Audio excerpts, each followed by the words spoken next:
Hello sa lahat. Ang title ng video ito ay ang testimony ko na experience kong incoming heart attack pero na gumaling ako agad.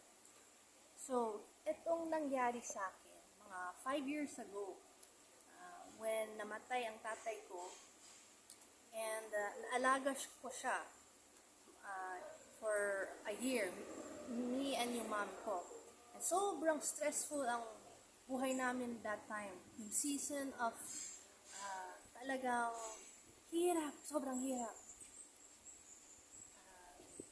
To the point na aminin ko, sabi ko, Lord, saan ka ba sa buhay namin?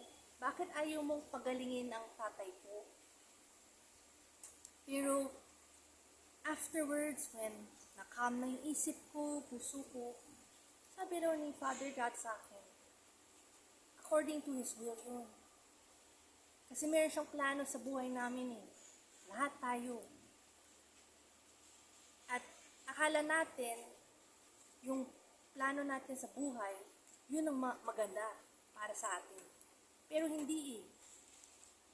Yung plano ni Father God, ang ganda yun. Hindi lang para masaya tayo sa buhay natin, but also magbagong buhay tayo para mas malapit tayo kay Lord Jesus Christ. At the end, papasok tayo sa langit. So anyways, anong nangyari? Sa gabi yun, isang araw yun, okay? At na-feel ko, masikip ang dibdib ko. Sobrang sikip. Ang hirap ang huminga. And I was around 32 years old. So bata pa, no? And merong parang kutsilyo sa likod ko dito. And then went through here.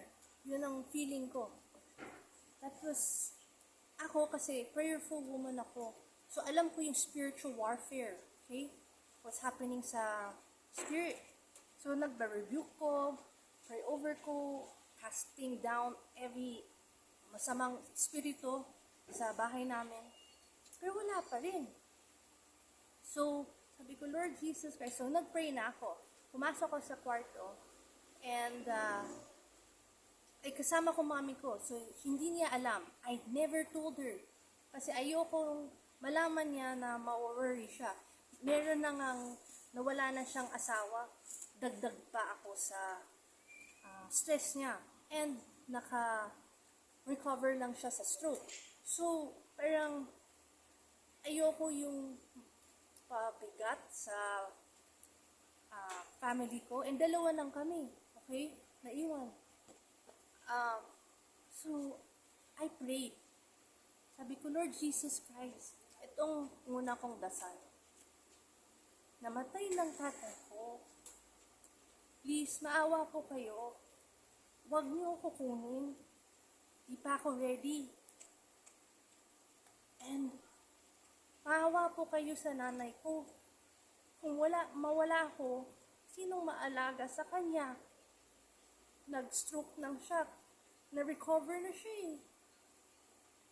Napagalingin mo na siya eh. Walang doktor na napagaling siya. Si Jesus Christ lang yung nagdasal kami sa iyo. Sabi niyo sa amin anong dapat namin gawin. Nagawa namin. Gumaling siya. In 2 weeks. So sabi ko yun, Lord, anong dapat kong gawin para mawala tong feeling heart attack? I believe it was a heart attack, okay? Kasi naninigas dito eh. Tapos malapit na manigas to din. So, then, I kept quiet now, calm now. And sabi ko, Lord Jesus Christ, ano man ang kalooban mo, gagawin ko. Yung prayer ko nang, sana, wag niyo akong kunin. Yun lang po. And, narinig ko si Holy Spirit, Mother God, sabi raw niya sa akin, mag-inom ka ng mainit ng tubig. Hindi sobrang init, pero eksakto lang para when pumasok sa katawan ko, magsa-circulate ng dugo. Oh, para magising ang katawan ko. And bagong mag-inom ko yung tubig, sabi raw ng Holy Spirit, i-pray over mo. And sabihin mo that I cover this sa dugo ni Jesus Christ. Siya ang Panginoon ko.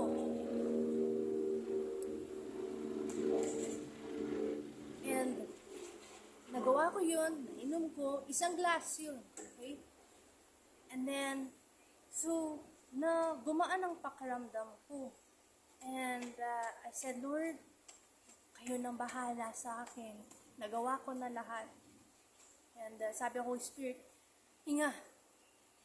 Hinga kasi kulang ako sa breathing, yung oxygen.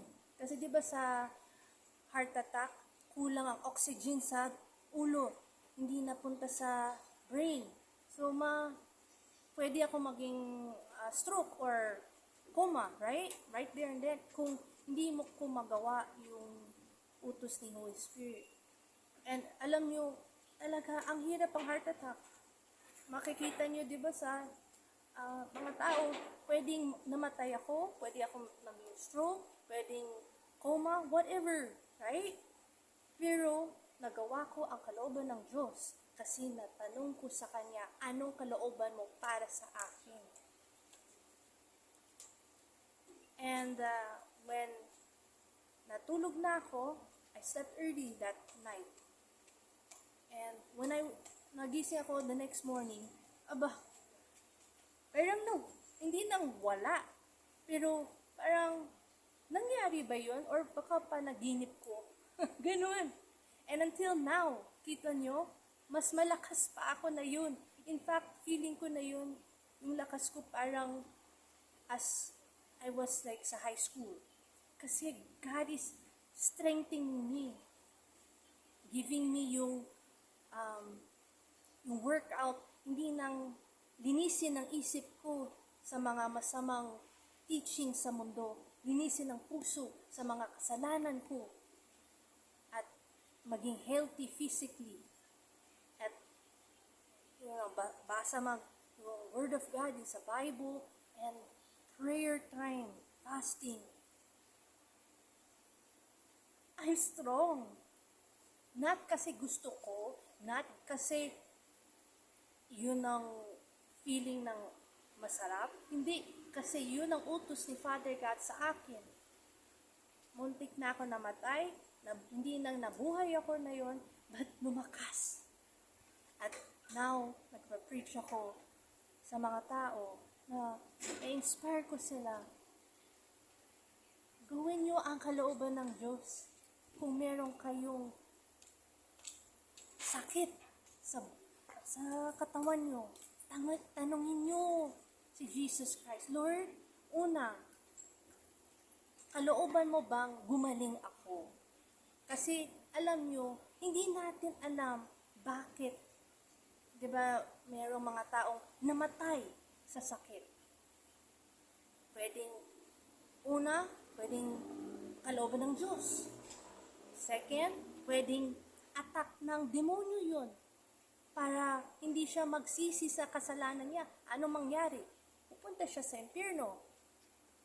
Na ubos siya ng oras sa buhay niya. That's why kailangan tanungin natin, Lord Jesus Christ, kalooban mo ba gumaling ako?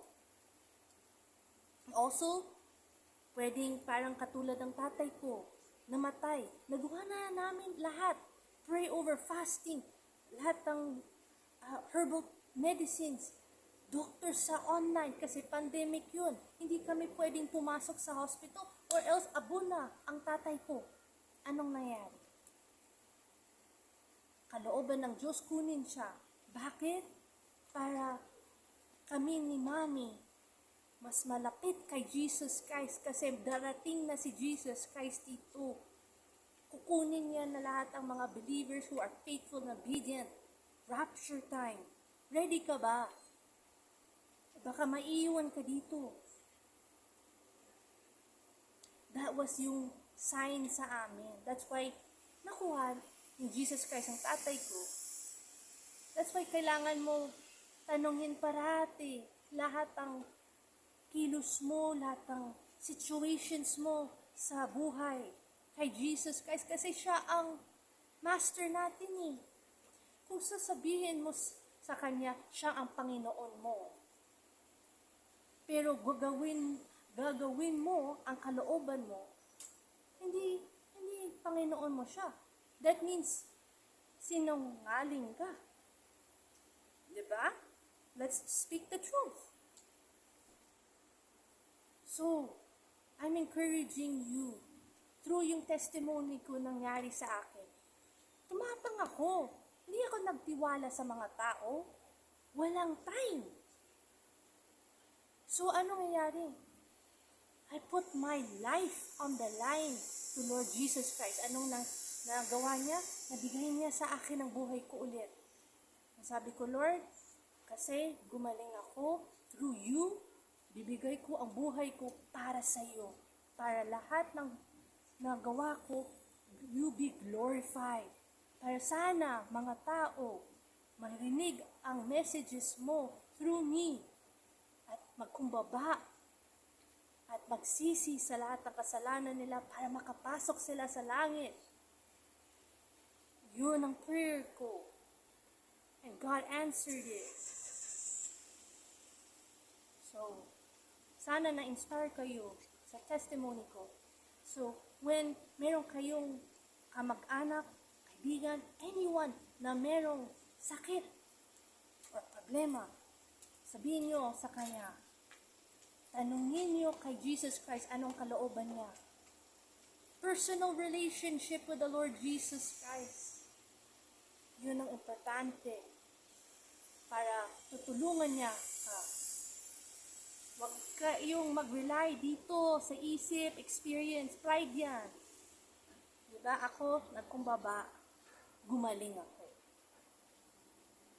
Kasi naawa si Jesus Christ sa akin sa nagawa ko.